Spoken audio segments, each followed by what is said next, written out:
पर आपने कभी सोचा है कि एक 9 साल का बच्चा पूरी दुनिया के सबसे शक्तिशाली साम्राज्य का राजा बन जाए और उसकी मौत के हजारों साल बाद भी उसका नाम दुनिया में गूंजता रहे।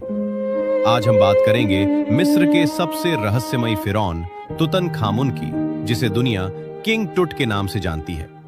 पार्ट 1, जन्म और बचपन। तुतन खामुन का जन्म लगभग 1341 ईसा पूर्व में हुआ था। उनके पिता थे अखेनातेन, जो मिस्र के सबसे विवादास्पद शासकों में से एक थे। अखेनातेन ने मिस्र में एक बड़ा धार्मिक बदलाव किया।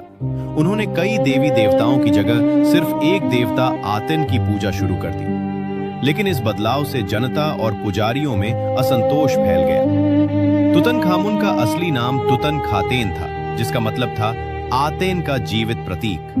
लेकिन बाद में उनका नाम बदलकर तुतन खामुन कर दिया गया, यानी अमुन का जीवित प्रतीक।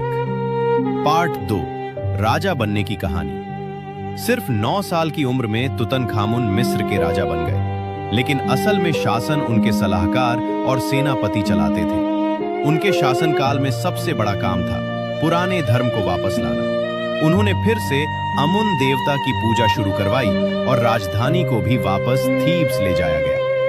पार्ट 3, रहस्यमयी मौत। तुतन खामुन की मौत मात्र 18 से 19 साल की उम्र में हो गई, लेकिन उनकी मौत आज भी एक रहस्य बनी हुई है। कुछ इतिहासकार कहते हैं कि उनकी मौत बीमारी से हुई, जबकि कुछ मानते हैं कि यह एक साजिश थी। उनकी मम्मी की जांच में सिर पर चोट के निशान और पैर की हड्डी टूटने के सबूत मिले हैं। पार्ट 4, कब्र की खोज। 1922 में एक ब्रिटिश पुरातत्वविद होवर्ड कार्टर ने तुतन खामुन की कब्र खोजी। ये कब्र लगभग पूरी तरह से सुरक्षित थी, जिसमें सोने के ताबूत, गहने और खजाने भरे हुए थे। ये खोज इतिहास की सबसे बड़ी खोजों में से एक मानी जाती है। पार्ट 5, मम्मी का श्राप।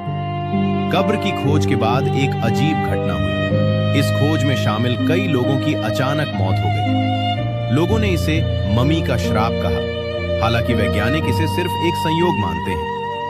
पार्ट 6, आज की दुनिया में किंग टुट। आज तुतन खामुन मिस्र के सबसे प्रसिद्ध फिरौन हैं। उनकी कब्र और खजाने ने पूरी दुनिया को प्राचीन मिस्र की सभ्यता के बारे में बहुत कुछ सिखाया। तो ये थी कहानी एक ऐसे राजा की जिसने कम उम्र में दुनिया पर राज किया और मरने के हजारों साल बाद भी इतिहास में अमर हो गया थे।